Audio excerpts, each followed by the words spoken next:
ಓಂ ಶಾಂತಿ. ಬಾಬಾರವರ ಜ್ಞಾನದ ಗಂಗೆಯಲ್ಲಿ ಮೀಯಲು ಸಿದ್ಧರಿದ್ದೀರಾ? ಶಿವವಾಣಿ ಚಾನೆಲ್ನ ಇಂದಿನ ಈ ವಿಶೇಷ ಸಂಚಿಕೆಗೆ ನಿಮ್ಮೆಲ್ಲರಿಗೂ ಪ್ರೀತಿಯ ಸ್ವಾಗತ. ಬಾಬಾರವರು ನಮಗಾಗಿ ನೀಡುವ ಪ್ರತಿದಿನದ ಮುರಳಿ ಕೇವಲ ಮಾತುಗಳಲ್ಲ, ಅವು ನಮ್ಮ ಜೀವನದ ದಾರಿದೀಪ. ಇಂದಿನ ದಿನನಿತ್ಯದ ಮುರಳಿ ಮಂಥನದ ಮೂಲಕ ನಾವು ಸ್ವಯಂ ಪರಿವರ್ತನೆಯ ಹಾದಿಯಲ್ಲಿ ಒಂದು ಹೆಜ್ಜೆ ಮುಂದೆ ಸಾಗೋಣ. ಬನ್ನಿ, ಇಂದಿನ ಮಧುರ ಮಹಾವಾಕ್ಯಗಳನ್ನು ಆಲಿಸೋಣ. ಕಲ್ಪನೆ ಮಾಡ್ಕೊಳ್ಳಿ, ಒಂದು ಜನ್ಮದಿನದ ಸಂಭ್ರಮಕ್ಕೆ ಹೋಗ್ತಾ ಇದ್ದೀರಿ ಅಂತ. ಸರಿ. ಅಲ್ಲಿ ನೀವು ನಿಮ್ಮ ಪ್ರೀತಿ ಪಾತ್ರರಿಗೆ ಅತ್ಯಂತ ಬೆಲೆಬಾಳುವ ಉಡುಗೊರೆಯನ್ನು ಕೊಡುವ ಬದಲು ನಿಮ್ಮೊಳಗಿನ ಅತ್ಯಂತ ಕೆಟ್ಟ ಅಭ್ಯಾಸಗಳನ್ನು, ಅಂದ್ರೆ ಕಹಿ ಸ್ವಭಾವಗಳನ್ನು ಒಂದು ಪೆಟ್ಟಿಗೆಯಲ್ಲಿ ಹಾಕಿ ಉಡುಗೊರೆಯಾಗಿ ನೀಡ್ತೀರಿ. ಓಹೋ. ಮತ್ತು ಆಶ್ಚರ್ಯ ಏನಂದ್ರೆ, ಆ ಉಡುಗೊರೆಯನ್ನು ಪಡೆಯುವವರು ಅತ್ಯಂತ ಪ್ರೀತಿಯಿಂದ ಅದನ್ನು ಸ್ವೀಕಾರ ಮಾಡ್ತಾರೆ. ಸ್ವೀಕರಿಸಿ ನಿಮಗೆ ಮರು ಉಡುಗೊರೆಯಾಗಿ ಶಾಶ್ವತವಾದ ಶಾಂತಿಯನ್ನು ನೀಡ್ತಾರೆ. ಅಚ್ಛಾ, ಇದು ಎಂಥ ವಿಚಿತ್ರವಾದ, ಅದರ ಬಹಳ ಆಳವಾದ ಪರಿಕಲ್ಪನೆ ಅಲ್ವಾ? ಹೌದು, ಖಂಡಿತ. ಇಂದಿನ ಜ್ಞಾನ ಮಂಥನದಲ್ಲಿ ನಾವು ಪರಮಾತ್ಮನೊಂದಿಗಿನ ಇಂಥದ್ದೇ ಒಂದು ವಿಶಿಷ್ಟವಾದ ಉಡುಗೊರೆಯ ವಿನಿಮಯದ ರಹಸ್ಯವನ್ನು ಭೇದಿಸಲಿದ್ದೇವೆ. ಮಧುರ ಮಕ್ಕಳೇ, ಶಿವನ ಜನ್ಮದಿನದಂದು ಕ್ರೋಧರೂಪಿ ಎಕ್ಕದ ಹೂವನ್ನು ಬಾಬ್ದಾದರವರಿಗೆ ಅರ್ಪಣೆ ಮಾಡಿ, ದರ್ಪಣ ಆಗಿ, ಪವಿತ್ರ ಪ್ರವೃತ್ತಿಯ ಪ್ರತ್ಯಕ್ಷ ಪ್ರಮಾಣದ ಮೂಲಕ ಪ್ರತ್ಯಕ್ಷತೆಯನ್ನು ಸಮೀಪ ತೆಗೆದುಕೊಂಡು ಬನ್ನಿ. ಈ ಸಾಲುಗಳಲ್ಲಿ ಅಡಗಿರುವ ಆಧ್ಯಾತ್ಮಿಕ ವಿಜ್ಞಾನ ಬಹಳ ಆಳವಾದದ್ದು ನೋಡಿ. ಖಂಡಿತ. ಶಿವಬಾಬಾ ಅವರು ಕೇವಲ ಒಂದು ಹಬ್ಬದ ಆಚರಣೆಯ ಬಗ್ಗೆ ಮಾತ್ರ ಇಲ್ಲಿ ಮಾತಾಡ್ತಾ ಇಲ್ಲ, ಬದಲಾಗಿ ಮಾನವ ಆತ್ಮವು ತಮೋಪ್ರಧಾನ ಸ್ಥಿತಿಯಿಂದ ಸತೋಪ್ರಧಾನ ಸ್ಥಿತಿಗೆ ಮರಳುವ ಸಂಪೂರ್ಣ ಮಾನಸಿಕ ರೂಪಾಂತರದ ಬಗ್ಗೆ ವಿವರಿಸ್ತಾ ಇದ್ದಾರೆ. ಅಂದ್ರೆ ಜನ್ಮದಿನದ ಈ ಉಲ್ಲೇಖ ನೇರವಾಗಿ ನಮ್ಮ ಅಸ್ತಿತ್ವದ ಮೂಲವನ್ನು ಪ್ರಶ್ನಿಸ್ತದೆ ಅಲ್ವಾ? ಹೌದು. ಈ ಅಸ್ತಿತ್ವದ ಮೂಲದ ಬಗ್ಗೆಯೇ ನಾವು ಸ್ವಲ್ಪ ಮೊದಲು ಗಮನಹರಿಸೋಣ. ಲೌಕಿಕ ವ್ಯವಸ್ಥೆಯಲ್ಲಿ ಆ ತಂದೆ ಮೊದಲು ಹುಟ್ಟುತ್ತಾನೆ, ತದನಂತರ ಮಕ್ಕಳ ಜನ್ಮವಾಗುತ್ತದೆ. ಇಬ್ಬರ ಜನ್ಮ ದಿನಾಂಕಗಳು ಬೇರೆ ಬೇರೆಯಾಗಿರುತ್ತವೆ. ನಿಜ. ಆದರೆ ಬಾಬಾ ಅವರು ಈ ಶಿವಜಯಂತಿಯನ್ನು ವಿಚಿತ್ರ ಜಯಂತಿ ಅಂತ ಕರೀತಾರೆ. ತಂದೆ ಮತ್ತು ಮಕ್ಕಳ ಜನ್ಮ ಒಂದೇ ದಿನ ಒಟ್ಟಿಗೆಯಾಗುತ್ತದೆ ಅಂತಾರೆ. ಇದರ ಹಿಂದಿನ ವಾಸ್ತವಿಕ ಪ್ರಕ್ರಿಯೆ ಹೇಗೆ ನಡೆಯುತ್ತದೆ ಅಂತ ವಿವರಿಸಬಹುದಾ? ಖಂಡಿತ. ಆ ಸೃಷ್ಟಿ ನಾಟಕದ ಈ ಇಡೀ ಕಲ್ಪದಲ್ಲಿ ಇಂತಹ ಒಂದು ಜಯಂತಿ ಮತ್ತೆಂದೂ ಬರುವುದಿಲ್ಲ ನೋಡಿ. ಹೌದು. ಪರಮಾತ್ಮನ ಅವತರಣೆಯ ಕ್ಷಣವು ಕೇವಲ ಒಬ್ಬ ಭಗವಂತನ ಆಗಮನ ಮಾತ್ರ ಅಲ್ಲ, ಅದು ಜ್ಞಾನ ಸೂರ್ಯನ ಉದಯ. ಅಚ್ಚಾ. ಸೂರ್ಯ ಹುಟ್ಟಿದ ತಕ್ಷಣವೇ ಬೆಳಕಿನ ಕಿರಣಗಳು ಪ್ರಕಟವಾಗುವಂತೆ ಪರಮಾತ್ಮನೋ ಈ ಭೂಮಿಯ ಮೇಲೆ ಅವತರಿಸಿದ ಕ್ಷಣದಲ್ಲೇ ಯಜ್ಞದ ರಚನೆಯಾಗ್ತದೆ. ಆ ಯಜ್ಞದ ಜ್ಞಾನಾಗ್ನಿಯ ಸ್ಪರ್ಶದಿಂದ ಸುಪ್ತವಾಗಿದ್ದ ನಮ್ಮ ಆತ್ಮಗಳು ತಮ್ಮ ನಿಜವಾದ ಸ್ವರೂಪವನ್ನು ಗುರುತಿಸಿಕೊಳ್ಳುತ್ತವೆ. ಓಹೋ, ಅಂದ್ರೆ ಆ ಸ್ವಸ್ಮೃತಿಯೇ ನಮ್ಮ ಆಧ್ಯಾತ್ಮಿಕ ಜನ್ಮ ಅಂತ? ನಿಖರವಾಗಿ. ಅಂದ್ರೆ ತಂದೆಯನ್ನು ಗುರುತಿಸಿದ ಆ ಕ್ಷಣವೇ ಬ್ರಾಹ್ಮಣ ಮಗುವಿನ ಜನ್ಮವಾಗುತ್ತದೆ. ಇದೇ ಕಾರಣಕ್ಕೆ ಭಕ್ತಿ ಮಾರ್ಗದಲ್ಲಿ ಶಿವರಾತ್ರಿಯಂದು ಕೇವಲ ಶಿವಲಿಂಗಕ್ಕಷ್ಟೇ ಪೂಜೆ ನಡೆಯುವುದಿಲ್ಲ. ಅದರ ಸುತ್ತಲೂ ಇಳುವ ಅಸಂಖ್ಯಾತ ಸಾಲಿಗ್ರಾಮಗಳಿಗೂ ಆ ಏಕಕಾಲದಲ್ಲಿ ಪೂಜೆ ಮಾಡಲಾಗುತ್ತದೆ. ಆ ಸಾಲಿಗ್ರಾಮಗಳು ಸಂಗಮಯುಗದಲ್ಲಿ ಪರಮಾತ್ಮನ ಜೊತೆಯಾಗಿರುವ ನಮ್ಮದೇ ಸ್ವರೂಪಗಳಾಗಿವೆ. ಎಂಥ ಸುಂದರವಾದ ಮಾತು. ನಮ್ಮ ಆಧ್ಯಾತ್ಮಿಕ ಎಚ್ಚರಗೊಳ್ಳುವಿಕೆಯನ್ನೇ ನಾವು ಜನ್ಮ ಅಂತ ಕರೀತಿದ್ದೇವೆ ಎಂದಾಯ್ತು. ಹೌದು. ಆದರೆ ಈ ತಂದೆ ಮತ್ತು ಮಕ್ಕಳ ನಡುವಿನ ಸಂಬಂಧ ಕೇವಲ ಆ ಜನ್ಮಕ್ಕೆ ಮಾತ್ರ ಸೀಮಿತವಾಗಿಲ್ಲ. ಖಂಡಿತ ಇಲ್ಲ. ಬಾಬಾ ಅವರು ತಂದೆ ಮತ್ತು ಮಕ್ಕಳ ನಡುವಿನ ದೃಢವಾದ ವಾಯಿದೆಯ ಬಗ್ಗೆ ನೆನಪಿಸ್ತಾರೆ. ಆ ಜೊತೆ ಇರ್ತೇವೆ, ಜೊತೆ ಹೋಗ್ತೇವೆ ಮತ್ತು ಬ್ರಹ್ಮ ತಂದೆಯ ಜೊತೆ ವಿಶ್ವದ ಮೇಲೆ ರಾಜ್ಯ ಮಾಡ್ತೇವೆ ಎಂಬ ಈ ವಾಯಿದೆಯನ್ನು ನಾವು ಕೇವಲ ಭಾವುಕತೆಯಿಂದ ನೋಡದೆ ಆ ಪುರುಷಾರ್ಥದ ದೃಷ್ಟಿಯಿಂದ ಹೇಗೆ ಅರ್ಥ ಮಾಡ್ಕೊಳ್ಬೇಕು? ಈ ವಾಯಿದೆಯು ನಮ್ಮ ದೈನಂದಿನ ಪುರುಷಾರ್ಥದ ಅಡಿಪಾಯ ಅಂದ್ರೆ ತಪ್ಪಾಗ್ಲಾರ್ದು. ಜಗತ್ತಿನ ಜನರು ಆ ಭಗವಂತನನ್ನು ನಿರಾಕಾರ ಲೋಕದಲ್ಲಿ ಎಲ್ಲೋ ದೂರದಲ್ಲಿ ಹುಡುಕ್ತಾರೆ. ನಿಜ. ಆದ್ರೆ ಈ ವಜ್ರ ಸಮಾನ ವಾಯಿದೆಯು ಪರಮಾತ್ಮನನ್ನು ನಮ್ಮ ಪ್ರತಿಯೊಂದು ಕರ್ಮದಲ್ಲಿಯೂ ಪಾಲುದಾರನನ್ನಾಗಿ ಮಾಡುತ್ತದೆ. ಜೊತೆಯಲ್ಲಿರುವುದು ಎಂದರೆ ಆ ಪ್ರತಿ ಸಂಕಲ್ಪವನ್ನು ಶ್ರೀಮತದ ಆಧಾರದ ಮೇಲೆ ಮಾಡುವುದು. ಜೊತೆಯಲ್ಲಿ ಹಾರುವುದು ಎಂದರೆ ದೇಹ ಅಭಿಮಾನದಿಂದ ಮುಕ್ತರಾಗಿ ವೈರಾಗ್ಯ ವೃತ್ತಿಯನ್ನ ಬೆಳೆಸಿಕೊಳ್ಳುವುದು. ಈ ನಿರಂತರವಾದ ಈಶ್ವರಿಯ ಪ್ರೇಮ ಮತ್ತು ಆಂತರಿಕ ವೈರಾಗ್ಯವು ನಮ್ಮನ್ನು ಏಕಕಾಲದಲ್ಲಿ ಭವಿಷ್ಯದ ಪ್ರಾರಬ್ಧಕ್ಕೆ ತಯಾರಿಸುತ್ತದೆ. ಈ ವೈರಾಗ್ಯ ವೃತ್ತಿ ಮತ್ತು ಜಾಗರಣೆಯ ಪರಿಕಲ್ಪನೆಯನ್ನು ಮತ್ತಷ್ಟು ಬಿಡಿಸಿ ನೋಡೋಣ ಅನ್ನಿಸ್ತಿದೆ. ಖಂಡಿತ, ಹೇಳಿ. ಶಿವರಾತ್ರಿಯೆಂದು ಲೌಕಿಕದಲ್ಲಿ ಜನರು ಕೇವಲ ಒಂದು ದಿನದ ಮಟ್ಟಿಗೆ ಉಪವಾಸ ಮಾಡುತ್ತಾರೆ. ಆ ರಾತ್ರಿ ಇಡೀ ನಿದ್ದೆ ಬಿಟ್ಟು ಜಾಗರಣೆ ಮಾಡುತ್ತಾರೆ. ಹೌದು, ಭಕ್ತಿ ಮಾರ್ಗದಲ್ಲಿ ಹಾಗೆ ಮಾಡ್ತಾರೆ. ಆದರೆ ಬಾಬಾ ನಮಗೆ ಇಡೀ 21 ಜನ್ಮಗಳ ಪವಿತ್ರತೆಯ ಬೇಹದ್ದಿನ ವ್ರತದ ಬಗ್ಗೆ ಹೇಳುತ್ತಿದ್ದಾರೆ. ಒಂದು ದಿನ ಹೊಟ್ಟೆಯನ್ನು ಖಾಲಿಯಿಡುವುದು ಸುಲಭ ಅಲ್ವಾ? ಆದರೆ ಮನಸ್ಸನ್ನು ಆಜೀವನ ವಿಕಾರಗಳಿಂದ ಖಾಲಿಯಿಡುವ ಈ ಮಾನಸಿಕ ಸ್ಥಿತ್ಯಂತರ ಹೇಗೆ ಸಾಧ್ಯವಾಗುತ್ತದೆ? ಆ ಲೌಕಿಕ ವ್ರತಗಳು ದೇಹಕ್ಕೆ ಮತ್ತು ಕೇವಲ ತಾತ್ಕಾಲಿಕ ಸಮಯಕ್ಕೆ ಮಾತ್ರ ಸೀಮಿತವಾದವು. ಆದರೆ ಬ್ರಹ್ಮಣರ ವ್ರತವು ಆತ್ಮದ ಮೂಲ ಸ್ವರೂಪಕ್ಕೆ ಸಂಬಂಧಿಸಿದ್ದು. ಜಾಗರಣೆ ಎಂದ್ರೆ ಕೇವಲ ನಿದ್ರೆ ಮಾಡದಿರುವುದಲ್ಲ ನೋಡಿ, ಇದು ಅಜ್ಞಾನದ ಆ ವಿಕಾರಗಳ ಅಂಧಕಾರದಿಂದ ಸಂಪೂರ್ಣವಾಗಿ ಎಚ್ಚೆತ್ತುಕೊಳ್ಳುವುದು. ಪವಿತ್ರತೆ ಎಂದ್ರೆ ಕೇವಲ ಬ್ರಹ್ಮಚರ್ಯದ ಪಾಲನೆ ಎಂದು ನಾವು ಸೀಮಿತಗೊಳಿಸಬಾರದು. ಖಂಡಿತ. ಅದು ದೃಷ್ಟಿ, ವೃತ್ತಿ ಮತ್ತು ಕೃತಿಯ ಸಂಪೂರ್ಣ ಶುದ್ಧೀಕರಣ ಅಲ್ವಾ? ಹೌದು.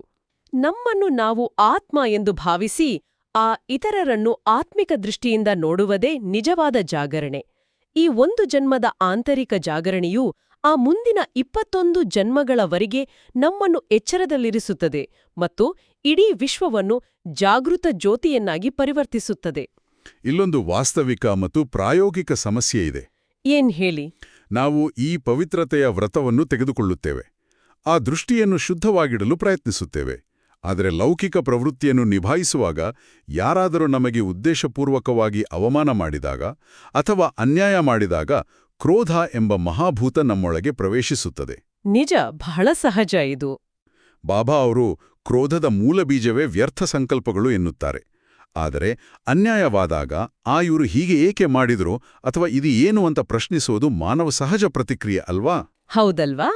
ಆ ಪ್ರಶ್ನೆಗಳನ್ನು ನಿಲ್ಲಿಸಿ ನೇರವಾಗಿ ಹಾಜಿ ಅಥವಾ ಆಯಿತು ಅಂತ ಒಪ್ಪಿಕೊಂಡ್ರೆ ಅದು ಕೇವಲ ನಮ್ಮ ಭಾವನೆಗಳನ್ನು ಹತ್ತಿಕ್ಕಿದಂತೆ ಆಗುವುದಿಲ್ಲವೇ? ಇದು ಅತ್ಯಂತ ಸೂಕ್ಷ್ಮವಾದ ಮಾನಸಿಕ ಗೊಂದಲ ನೋಡಿ. ಭಾವನೆಗಳನ್ನು ಹತ್ತಿಕೂಡುವುದು ಮತ್ತು ರೂಪಾಂತರಿಸುವುದು ಇವೆರಡಕ್ಕೂ ದೊಡ್ಡ ವ್ಯತ್ಯಾಸವಿದೆ. ಹತ್ತಿಕೂಡುವುದು ಎಂದ್ರೆ ಒಳಗಡೆ ಬೆಂಕಿ ಉರಿಯುತ್ತಾ ಇದ್ರೂ ಆ ಹೊರಗಡೆ ಶಾಂತವಾಗಿರುವಂತೆ ನಟಿಸುವುದು. ಇದು ಬಹಳ ಅಪಾಯಕಾರಿ. ಆದ್ರೆ ಶಿವಬಾಬಾ ಹೇಳುವ ಪ್ರಕ್ರಿಯೆ ಬೇರೆ. ನಾವು ಇದು ಏಕೆ ಮತ್ತು ಇದು ಏನು ಎಂದು ಪ್ರಶ್ನಿಸಲು ಶುರು ಮಾಡಿದಾಗ ನಾವು ಈ ಜಗತ್ತಿನ ಕರ್ಮದ ನಾಟಕದಲ್ಲಿ ಲೌಕಿಕ ತರ್ಕವನ್ನು ಹುಡುಕುತ್ತಿರುತ್ತೇವೆ. ಅಚ್ಚಾ. ಈ ಒಂದೇ ಒಂದು ಪ್ರಶ್ನೆ ಹಳೆಯ ನೆನಪುಗಳ ಆ ಅಹಂಕಾರದ ಮತ್ತು ನೋವಿನ ಒಂದು ದೊಡ್ಡ ಸರಮಾಲೆಯನ್ನೇ ಸೃಷ್ಟಿಸುತ್ತದೆ. ಇದನ್ನೇ ಬಾಬ್ದಾದ ಇಂಗ್ಲಿಷ್ನ ಕ್ಯೂ ಅಕ್ಷರದ ಸಾಲಿಗೆ ಹೋಲಿಸಿದ್ದಾರೆ. ಈ ವ್ಯರ್ಥ ಆಲೋಚನೆಗಳ ಸಾಲು ಉದ್ದವಾದಷ್ಟು ಆತ್ಮದ ಶಕ್ತಿ ಅಥವಾ ಬ್ಯಾಟರಿ ಸಂಪೂರ್ಣವಾಗಿ ಖಾಲಿಯಾಗುತ್ತದೆ. ಆ ಶಕ್ತಿಹೀನ ಸ್ಥಿತಿಯೇ ಕ್ರೋಧದ ರೂಪದಲ್ಲಿ ಸ್ಫೋಟಗೊಳ್ಳುತ್ತದೆ. ಅಂದ್ರೆ ನಮ್ಮ ಮನಸ್ಸು ಒಂದು ರಂಗಮಂದಿರವಿದ್ದಂತೆ. ಅಲ್ಲಿ ಒಂದೇ ಬಾರಿಗೆ 10 ನಾಟಕಗಳು 10 ದೃಶ್ಯಗಳು ಶುರುವಾದ್ರೆ ನಮ್ಮ ಇಡೀ ಶಕ್ತಿ ವ್ಯಯವಾಗುತ್ತದೆ. ಖಂಡಿತ. ನಾವು ಸಿಕ್ಕಿ ಹಾಕಿಕೊಂಡ ದಾರದ ಗಂಟನ್ನು ಬಿಡಿಸಲು ಕೋಪದಿಂದ ಜಗ್ಗಿದರೆ ಆ ಗಂಟು ಮತ್ತಷ್ಟು ಬಿಗಿಯಾಗುತ್ತದೆಯೇ ಹೊರತು ಬಿಚ್ಕೊಳ್ಳುವುದಿಲ್ಲ. ಹಾಗಾದ್ರೆ ಈ ಸಂಕಲ್ಪಗಳ ಸರಮಾಲೆಯನ್ನು ಕತ್ತರಿಸಲು ಹಾಜಿ ಎಂಬ ಪದ ಹೇಗೆ ಕೆಲಸ ಮಾಡುತ್ತದೆ? ಹಾಜಿ ಎಂದರೆ ಕೇವಲ ತಲೆ ಅಲ್ಲಾಡಿಸುವುದಲ್ಲ. ಇದು ನಡೆಯುತ್ತಿರುವ ಪ್ರತಿಯೊಂದು ದೃಶ್ಯವೂ ಕಲ್ಯಾಣಕಾರಿಯಾಗಿದೆ ಮತ್ತು ನಿಖರವಾಗಿದೆ ಎಂಬ ಆಳವಾದ ವಿಶ್ವಾಸ. ನಾವು ಮಾತೆ ಜಗದಾಂಬಾ ಸರಸ್ವತಿಯವರ ಉದಾಹರಣೆಯನ್ನು ಇಲ್ಲಿ ವಿಶ್ಲೇಷಿಸಬೇಕು ನೋಡಿ. ಯಜ್ಞದ ಆದಿಯ ಸಮಯದಲ್ಲಿ ಕಠಿಣ ಪರಿಸ್ಥಿತಿಗಳು ಎದುರಾದಾಗ ಜಗದಾಂಬಾ ತಾಯಿಯವರು ಎಂದಿಗೂ ತರ್ಕ ಮಾಡಲಿಲ್ಲ. ಏಕೆ ಏನು ಅಂತ ಪ್ರಶ್ನಿಸಲಿಲ್ಲ. ನಿಜ. ಬಾಬಾ ಅವರ ಪ್ರತಿಯೊಂದು ಶ್ರೀಮತಕ್ಕೂ ಹಾಜಿ ಎಂದರು. ಇದರರ್ಥ ಅವರು ಅಸಹಾಯಕರಾಗಿದ್ದರು ಎಂದಲ್ಲ. ಬದಲಾಗಿ ಅವರಿಗೆ ಪರಮಾತ್ಮನ ಬರೆದ ಕಥೆಯ ಮೇಲೆ ಸಂಪೂರ್ಣ ನಿಶ್ಚಯವಿತ್ತು. ಆ ನಿಶ್ಚಯವೇ ಅವರ ಯೋಗಾಗ್ನಿಯಾಗಿ ಪರಿವರ್ತನೆಗೊಂಡಿತು. ಓಹೋ, ಯೋಗಾಗ್ನಿ. ಹೌದು. ಆ ಯೋಗಾಗ್ನಿಯಲ್ಲಿ ಮಾತ್ರ ಈ ವಿಕಾರಗಳು ಸಂಪೂರ್ಣವಾಗಿ ಸುಟ್ಟು ಭಸ್ಮವಾಗಲು ಸಾಧ್ಯ. ಈ ಯೋಗಾಗ್ನಿಯ ಪರಿಕಲ್ಪನೆಯನ್ನು ನಾವು ಬಾಬಾ ನೀಡುವ ಎಕ್ಕದ ಹೂವಿನ ದೃಷ್ಟಾಂತಕ್ಕೆ ನೇರವಾಗಿ ಜೋಡಿಸಬಹುದು ಅನ್ಸುತ್ತೆ. ಖಂಡಿತ. ಎಕ್ಕದ ಹೂವಿನಲ್ಲಿರುವ ವಿಷ ಅಥವಾ ಕಹಿ ಅದುವೇ ನಮ್ಮೊಳಗಿನ ಕ್ರೋಧ. ನಾವು ಹೋಳಿ ಹಬ್ಬದಂದು ಅಥವಾ ಶಿವರಾತ್ರಿಯಂದು ಭಗವಂತನಿಗೆ ಈ ಕ್ರೋಧರೂಪಿ ಎಕ್ಕದ ಹೂವನ್ನು ಒಪ್ಪಿಸ್ತೇವೆ. ಹೌದು, ಒಪ್ಪಿಸ್ತ್ವಿ. ಆದರೆ ಅನೇಕ ಬಾರಿ ಜನರು ಪರಮಾತ್ಮನಿಗೆ ತಮ್ಮ ಕ್ರೋಧವನ್ನು ದಾನವಾಗಿ ನೀಡಿದ್ದೇವೆ ಎಂದು ಭಾವಿಸುತ್ತಾರೆ. ಆದರೆ ಅದೇ ರೀತಿಯ ಸನ್ನಿವೇಶ ಮರುಕಳಿಸಿದಾಗ ಆ ಕ್ರೋಧ ಮರಳಿ ಬರುತ್ತದೆ. ದಾನ ಮಾಡಿದ ವಸ್ತು ವಾಪಸ್ ಏಕೆ ಬರುತ್ತದೆ? ಏಕೆಂದ್ರೆ ದಾನವು ಸಂಪೂರ್ಣವಾಗಿರೋದಿಲ್ಲ. ಒಮ್ಮೆ ನಾವು ಪರಮಾತ್ಮನಿಗೆ ನಮ್ಮ ವಿಕಾರಗಳನ್ನು ಒಪ್ಪಿಸಿದ ಮೇಲೆ ಆ ವಸ್ತುವಿನ ಮೇಲಿನ ನಮ್ಮ ಮಾಲೀಕತ್ವ ಅಧಿಕೃತವಾಗಿ ಮುಕ್ತಾಯವಾಗುತ್ತದೆ. ಕೊಟ್ಟಿರೋ ವಸ್ತು ತಂದೆಯದಾಗಿ ಬಿಡುತ್ತದೆ. ಅದನ್ನ ಮತ್ತೆ ನಮ್ಮ ಸಂಕಲ್ಪದಲ್ಲಿಯೂ ವಾಪಸ್ ಪಡೆಯುವುದು ಆಧ್ಯಾತ್ಮಿಕ ನಿಯಮಗಳಿಗೆ ವಿರುದ್ಧವಾಗಿದೆ. ಅದು ಸ್ವಾರ್ಥವಾಗುತ್ತದೆ. ನಮ್ಮ ಸ್ವಂತ ಅಹಂಕಾರದ ಮೇಲಿನ ಸೂಕ್ಷ್ಮವಾದ ವ್ಯಾಮೋಹವೇ ಆ ಕ್ರೋಧವನ್ನು ಮತ್ತೆ ಮರಳಿ ತರುತ್ತದೆ. ಇದು ಹೇಗಿದೆ ಅಂದರೆ ನಾವು ಕಸದ ಬುಟ್ಟಿಗೆ ಹಾಕಿದ ಕಲ್ಮಶವನ್ನು ಮತ್ತೆ ನಮ್ಮ ಕೈಯಾರೆ ತೆಗೆದು ನಮ್ಮ ಜೇಬಿನಲ್ಲಿಟ್ಕೊಂಡಂತೆ. ಹೌದು, ಸರಿಯಾಗಿ ಹೇಳ್ದ್ರಿ. ಈ ಕ್ರೋಧವನ್ನು ಸಂಪೂರ್ಣವಾಗಿ ನಿರ್ಮೂಲನೆ ಮಾಡಿದಾಗ ಏನಾಗುತ್ತದೆ ಎಂಬುದಕ್ಕೆ ಬಾಬಾ ದರ್ಪಣ ಆಗುವ ಕಲ್ಪನೆಯನ್ನು ನೀಡಿದ್ದಾರೆ. ದರ್ಪಣದ ಕೆಲಸವೇನು? ತನ್ನೆದುರು ಬಂದದ್ದನ್ನು ಹಾಗೆಯೇ ಪ್ರತಿಫಲಿಸುವುದಲ್ವಾ? ನಿಜ. ದರ್ಪಣವು ಎಂದಿಗೂ ತನ್ನದೇ ಆದ ಕಲ್ಮಶವನ್ನು ಅಥವಾ ಬಣ್ಣವನ್ನು ಎದುರಿರುವ ವಸ್ತುವಿಗೆ ಸೇರಿಸುವುದಿಲ್ಲ. ನಾವು ಕ್ರೋಧ ಮತ್ತು ಅಹಂಕಾರದಿಂದ ಮುಕ್ತರಾದಾಗ ನಾವು ಸ್ಪಷ್ಟವಾದ ದರ್ಪಣವಾಗುತ್ತೇವೆ. ನಮ್ಮ ಸಂಪರ್ಕಕ್ಕೆ ಬರುವ ಪ್ರತಿಯೊಂದು ಆತ್ಮವು ತಮ್ಮ ನಿಜವಾದ ಶಾಂತ ಮತ್ತು ದೈವಿ ಸ್ವರೂಪವನ್ನು ನಮ್ಮ ವ್ಯಕ್ತಿತ್ವದಲ್ಲಿ ಕಾಣಲು ಸಾಧ್ಯವಾಗುತ್ತದೆ. ಅದ್ಭುತ. ಮುಂಬರುವ ದಿನಗಳಲ್ಲಿ ಪ್ರಪಂಚದಲ್ಲಿ ಅಚಾನಕ್ಕಾಗಿ ದುಃಖ ಮತ್ತು ಅಶಾಂತಿಯ ಪರಿಸ್ಥಿತಿಗಳು ಎದುರಾಗುತ್ತವೆ. ಆ ಕಠಿಣ ಸಮಯದಲ್ಲಿ ನಾವು ಭಕ್ತ ಆತ್ಮಗಳಿಗೆ ಪೂರ್ವಜರಾಗಿ ಮತ್ತು ಪೂಜ್ಯರಾಗಿ ಕರುಣೆ ತೋರಿಸಬೇಕಾಗಿದೆ. ಮಧುಬನ ಮತ್ತು ಎಲ್ಲಾ ಸೇವಾ ಕೇಂದ್ರಗಳು ನಿರ್ವಿಘ್ನವಾದಾಗ ಮಾತ್ರ ನಾವು ಈ ಆಶ್ರಯವನ್ನು ನೀಡಲು ಸಾಧ್ಯ.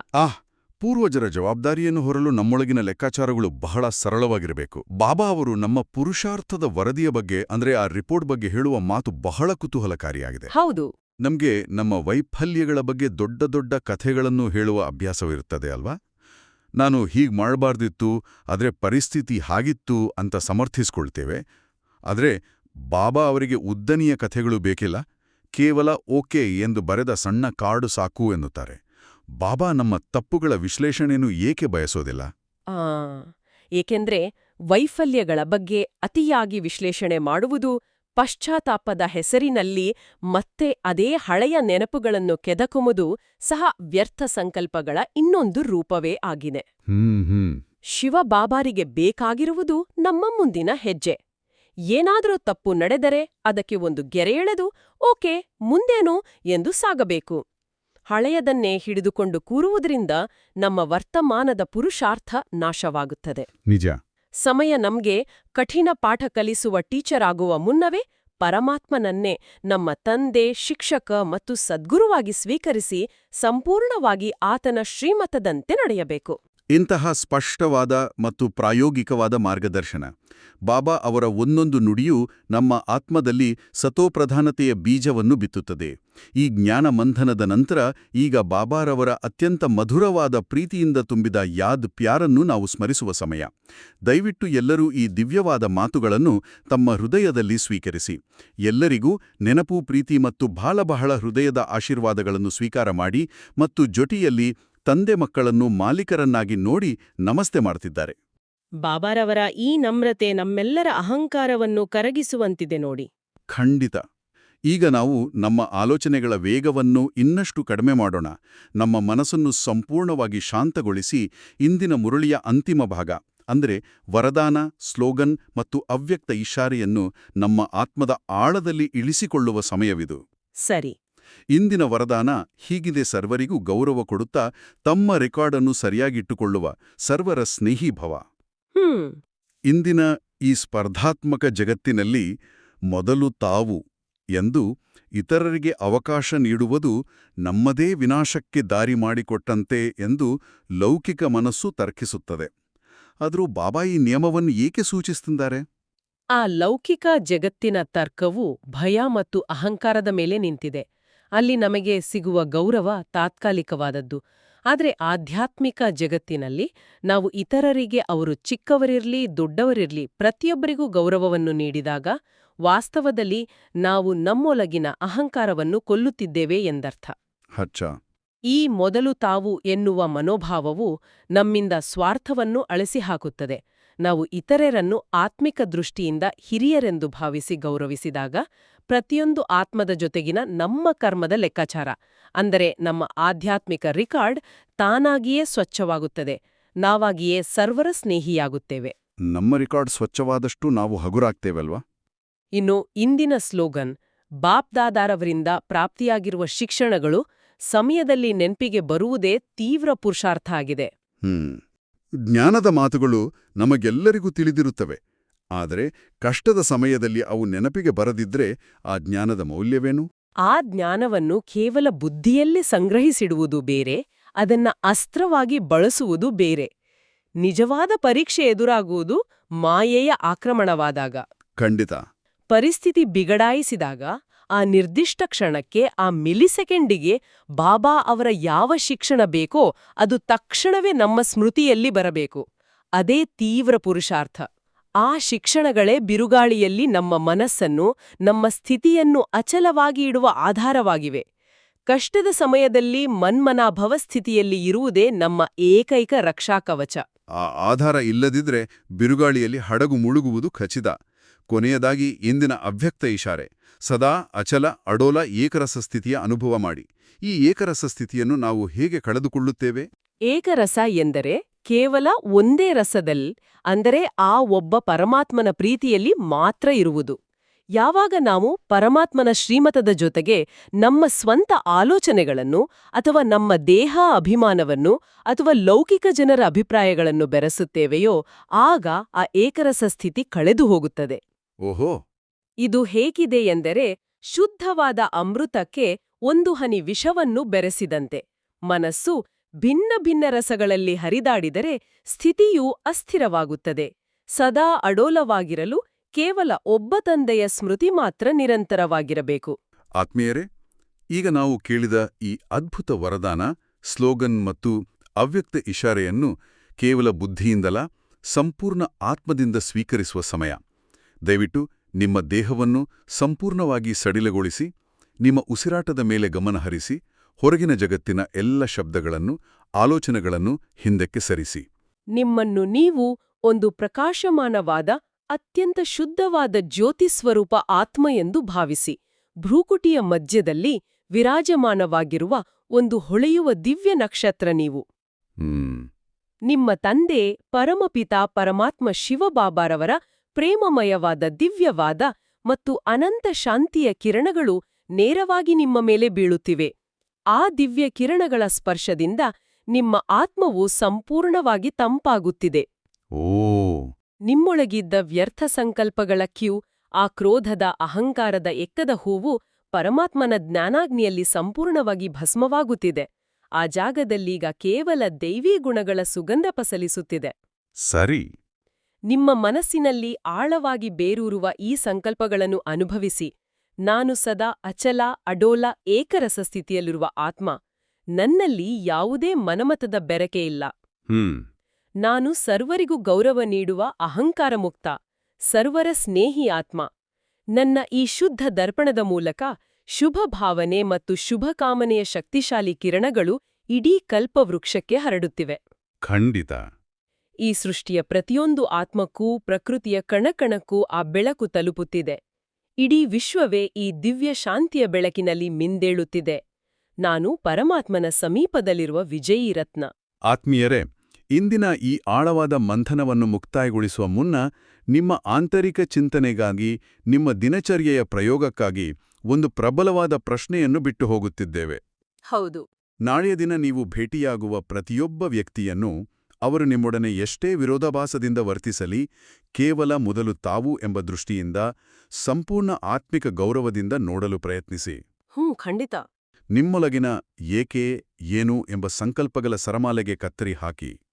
ನಿಮ್ಮ ಪ್ರತಿಕ್ರಿಯೆಯನ್ನು ಬದಲಾಯಿಸಿದಾಗ ಆ ಒಂದು ಸಣ್ಣ ಬದಲಾವಣೆ ನಿಮ್ಮೊಳಗಿನ ಮತ್ತು ನಿಮ್ಮ ಸುತ್ತಲಿನ ಜಗತ್ತಿನಲ್ಲಿ ಎಂತಹ ಪವಾಡವನ್ನು, ಎಂತಹ ನಿಶ್ಶಬ್ದ ಕ್ರಾಂತಿಯನ್ನು ಸೃಷ್ಟಿಸಬಹುದು ಎಂಬುದನ್ನು ಸ್ವಯಂ ಅನುಭವಿಸಿ ನೋಡಿ. ಇಂದಿನ ಈ ಜ್ಞಾನದ ಮಾತುಗಳು ನಿಮ್ಮ ದಿನವನ್ನು ಪವಿತ್ರವಾಗಿಸಲಿ ಎಂದು ಆಶಿಸುತ್ತೇವೆ. ಹಿರಿಯರು ಹೇಳಿದಂತೆ, ಕೇಳುವುದು ಸುಲಭ, ಮಂಥನ ಮಾಡುವುದು ಶ್ರೇಷ್ಠ. ಪ್ರತಿದಿನ ಹೀಗೆಯೇ ಬಾಬಾರವರ ಮಧುರ ಮಹಾವಾಕ್ಯಗಳನ್ನು ಆಲಿಸಲು ಮತ್ತು ಜೀವನದಲ್ಲಿ ಅಳವಡಿಸಿಕೊಳ್ಳಲು ಮರೆಯಬೇಡಿ.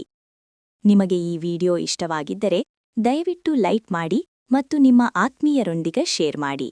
ಇಂತಹ ದಿನನಿತ್ಯದ ಮುರಳಿ ಮಂಥನಕ್ಕಾಗಿ ನಮ್ಮ ಶಿವವಾಣಿ ಚಾನೆಲ್ಗೆ ಈ ಕೂಡಲೇ ಸಬ್ಸ್ಕ್ರೈಬ್ ಆಗಿ. ಸದಾ ಖುಷಿಯಾಗಿರಿ, ಶಾಂತಿಯಿಂದರಿ. ಓಂ ಶಾಂತಿ.